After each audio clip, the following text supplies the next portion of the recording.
Hello there, and welcome to Traveling Light, and Happy New Year. My name is Lisa, and today we're going to do a short Reiki practice. We're going to start by settling in mindfulness, mindfully as usual, calling in the Reiki.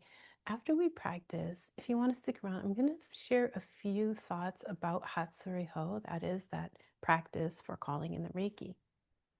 Now, you'll notice that during this practice, which I don't usually do, I'm going to read a poem, and you may or may not know what that has to do with Reiki. It does. But if not, just breathe and keep your focus on your breathing, on your hands as usual, okay? We'll do our meditation, and then I'll speak a little bit more about Hatsurei Ho. Okay, so let's start. Just settling in, take a moment to let go of whatever's going on around you. Always beginning our practice mindfully, beginning to focus inside. You can start with Ken Yokuho, dry brushing, if you know how to do that. If you don't, just some nice follow along, or just some nice quiet breaths. Your arm out in front.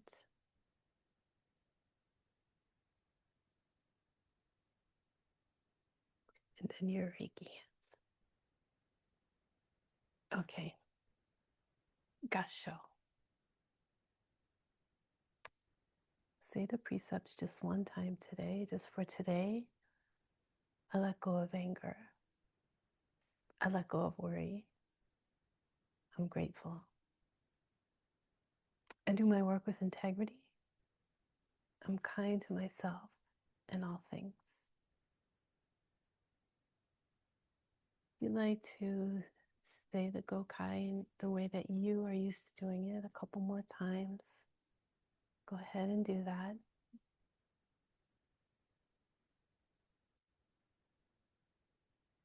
If not, or even if you do, begin to focus on your breath if you haven't already. Abdominal breathing, Joshin Kokyo Ho. Belly breathing, diaphragmatic breathing.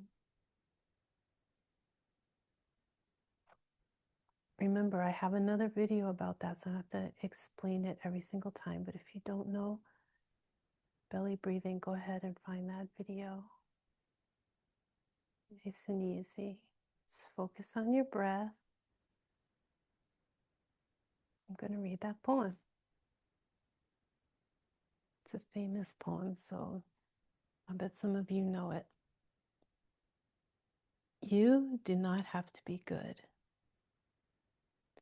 You do not have to walk on your knees for 100 miles through the desert repenting. You only have to let the soft animal of your body love what it loves. Tell me about despair, yours, and I will tell you mine.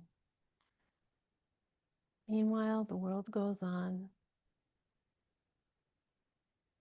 Meanwhile, the sun and the clear pebbles of the rain are moving across the landscapes, over the prairies and the deep trees, the mountains and the rivers.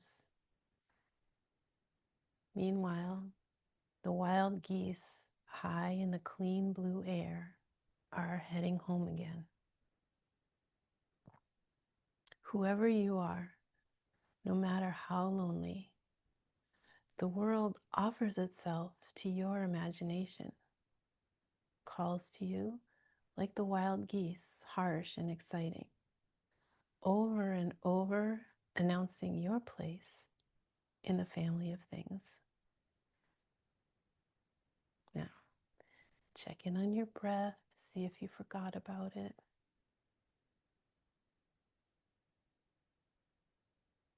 Make sure you're feeling comfortable and relaxed in your body.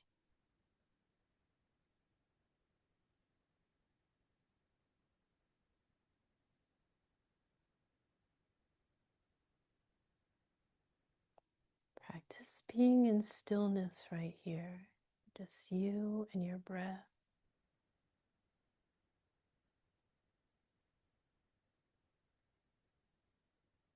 Now let's bring our hands to the side of the head.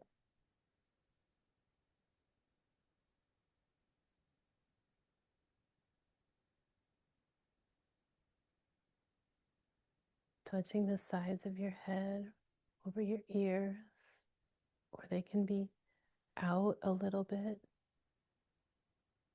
not even touching.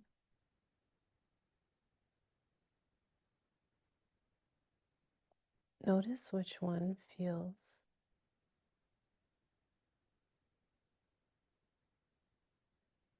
right for you right now. Feel your energy. Notice the palms of your hands.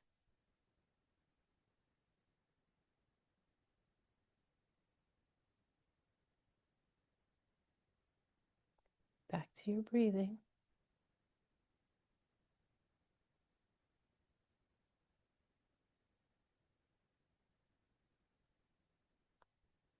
Good. And bring your hands to the area of your heart.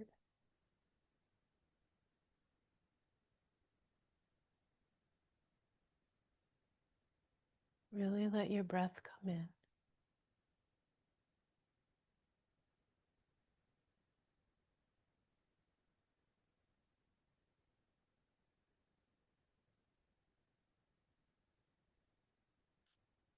Let your breath be soft and deep.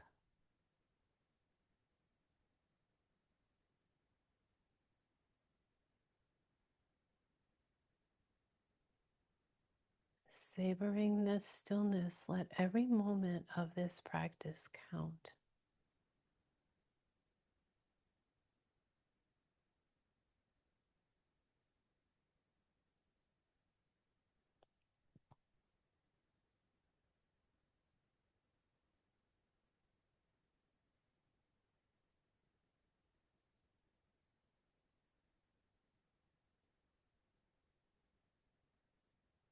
Now, focusing your awareness inside, become aware of where your next hand placement should be for you. Maybe you have a sore neck or an upset stomach, feeling a little anxious around your chest or throat, and maybe you have a headache since last night was New Year's Eve. Whatever it is for you, just let your hands go there.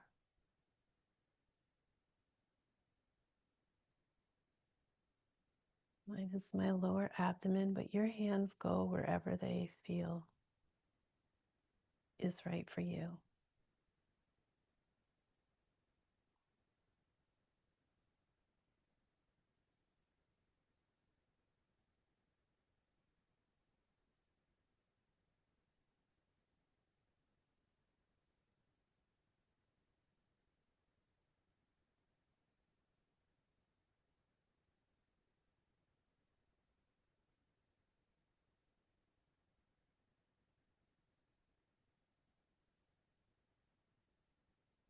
Make sure that you mindfully end your practice.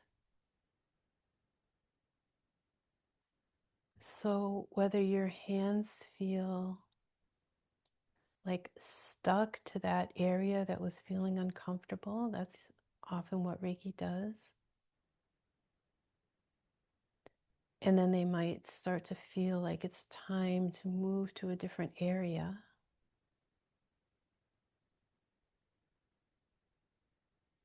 Then you decide, are they moving to a different area, or is this the end of my practice?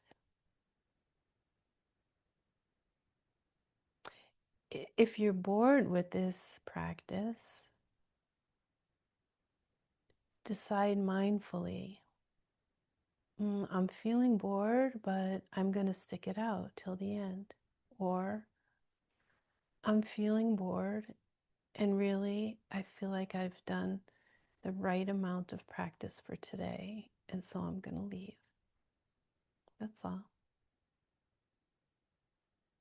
Mindfulness, awareness, intention. That's what Reiki is.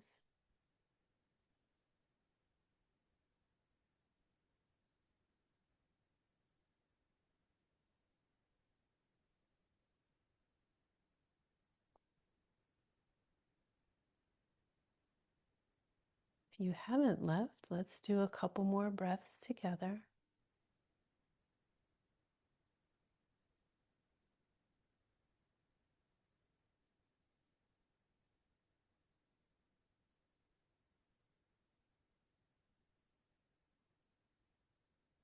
Good. And bringing our hands back to Gassho.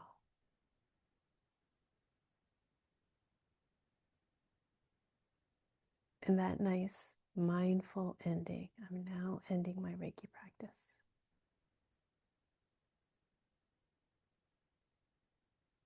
Good. Okay, so that's the end of our practice. If you're leaving, have a great day or night. Thanks for being here, and I will see you next time. Now, if you'd like to stay, I'm going to share a few reflections on Hatsurei Ho and why presence matters more than a protocol that you may have been taught. So today, as I already said, Happy New Year. That's because it's New Year's Day. And, I was thinking this morning, a lot of times resolutions, they can fade pretty quickly. Reiki, it gives us something simpler and more reliable. It's always a way to begin again. So every time you pause, every time you bring your hands together intentionally, inviting in the Reiki, you're starting fresh. Not because it's New Year's Day, but because presence itself is always new.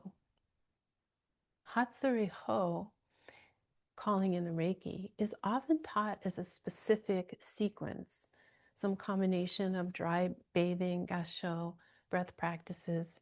These are part of Reiki and they're important and they're useful. And when you're learning, it's helpful to learn them in a sequence. But the point of Hatsurei Ho isn't the steps themselves. It's the shift into stillness, into reverence, into stillness, into reverence, into receptivity. It's letting go of the day or whatever's around you and entering sacred space with awareness. Reiki is rooted in nature, like Qigong is. It views us not as like separate from the natural world, but as a part of it, with Reiki flowing freely all around us, through everything in the world around us. We don't really have to try as hard, I think, as some people think, to call it in. It's right there. We just have to open our awareness to it and invite it in, place our attention on it. Dr. Usui, who was the founder of Reiki, practiced meditation on waka. Waka are traditional Japanese poems, usually poetry written by the Meiji Emperor, who was the emperor during his lifetime. I'm going to show you just, I'll read it quickly, a waka, one that I like, maybe because it reminds me of that Mary Oliver poem that I recited for our practice. Of course, it's loosely translated from Japanese, something like this. The spacious sky spans serene and clear, so blue above. Oh, that our soul would grow to become so open. Expansive, right? Poetry, imagery, nature, they help quiet the mind and open the heart, which is exactly the state that we need to be in to invite the Reiki. Now, in my Reiki 1 class, one of the assignments, sort of, is to discover your own way of entering that receptive state through nature. That might be a nature poem, a visualization, a memory of your last vacation, a photograph of your houseplant. The idea is to have something that makes you feel connected to something larger, something inspirational, maybe a little more mysterious than ourselves, our little daily lives, and all our little human problems.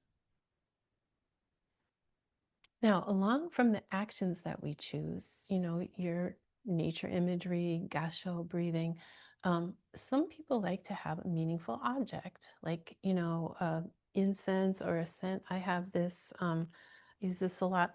It's jasmine and neroli. For some reason, that brings me into a different state of energy. For you, it's might be something very different. Hmm. The point here is what matters most is not what you use. It's not the object that you have or the exact action, putting my hands together. It's the intention that you put behind it. For example, Gassho, like I just said, is very simple. But when it's done with presence, it becomes that act of reverence, not an instruction or like an empty gesture. That's why learning Reiki isn't about memorizing steps in the end. Yes, we memorize the steps as in Hatsurei Ho to give us some grounding at the beginning. We need to know what to do. But in the end, we have to understand the meaning behind those steps and return to them, remembering again and again why we're doing it. Now, New Year's resolutions are often easily forgotten, but Reiki, again, is always here, like your breath. The thing is, like, unlike a forced resolution, Reiki is ongoing and it's forgiving. Its very nature is based on self-acceptance and compassion. So if you let go of doing Reiki for a while, it's not a failure. You can't look at it as a failure because the whole point of Reiki is being in that moment, letting go of the past, future, the shoulds. So that perfect now moment is always there as soon as you notice it again. And the moment you do, you have that fresh new start, a new perfect start, just like New Year's Day. But it's better because it can be every day. It can be every minute. It can be every moment that you come back home to yourself. Okay? So remember that in all your practices. Yes, you start out with a certain protocol, but remember why we're doing what we're doing and the meaning behind it. And that's going to help you to call in the Reiki, not just going through the motions. Okay? All right. Happy New Year. Thank you for being here, and I will see you in the next video.